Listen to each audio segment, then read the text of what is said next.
Saturday morning devotional, July 18. Did you ever do one of those trust falls? You know, where you stand there and you close your eyes and there's people standing behind you, hopefully your friends, and you fall back into their arms and they catch you, right? And supposedly the concept was the more you risk and the more you fall and they catch you, the greater trust you build with them. Great team building exercise, right? This is true for Christians who are following God. Meaning, we learn to trust him by falling into his arms when things get risky, difficult, or painful. Now, I hope you haven't missed the connection and the comparison in this series in the book of Exodus. In Exodus, God is making a way for his people out of slavery in Egypt. The Gospels, Matthew, Mark, Luke, and John, the story of Jesus, is God making a way for people out of slavery to sin to step into relationship with him. So if you missed that, the comparisons are all over the place. So question, what happens after you become a Christian?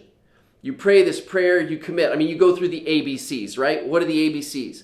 A, we admit that we're sinners and that we are broken and that we cannot go to heaven without God. Admit, then there's believe. We believe that Jesus died on the cross for our forgiveness, and we believe that he was raised to life on the third day. ABCs, admit, believe, and then commit. We commit our lives to following him, that he's in charge and we will follow him. But what about after that moment?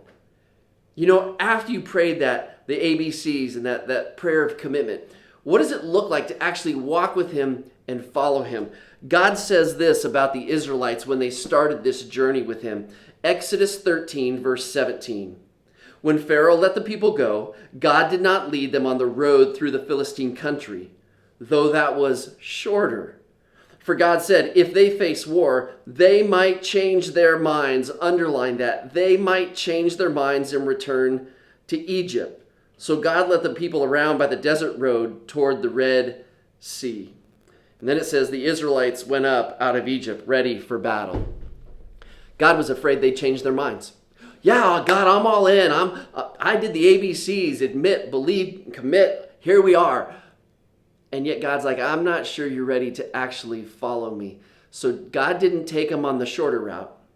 He took them on the longer route that would involve risk. In chapter 14, there's actually two really big risks. Look at chapter 14, verse 2. It says when they were fleeing in one direction, God said, I want you to turn back and return the way that you were coming from. Now listen, when you're running from a tyrant, the concept is keep moving and keep moving as far away as you can. And God's like, no, there's no risk in that. Let's turn back the other way. And you know most of this story, right?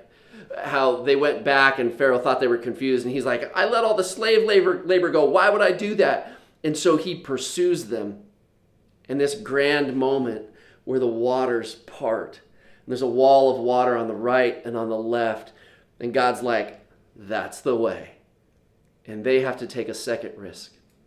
And they have to put their feet on this ground that if the waters don't hold up and they come together, they'll drown.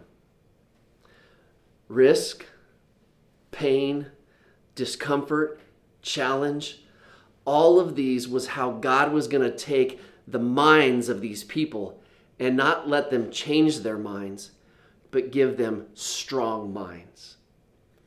Every risk, every opportunity for pain, every difficulty is actually an opportunity where God is inviting you to trust him. He'll catch you. He'll be with you. So what opportunities is he giving you right now? What pain, what difficulty, what challenges are in your life right now? And it's actually an opportunity for you to grow. Instead of having a wishy-washy mind, a strong mind. We're going to talk about this more tomorrow morning, 9 o'clock in our service. But maybe take a moment to say, God, I know that these are opportunities for me to grow. See you tomorrow morning.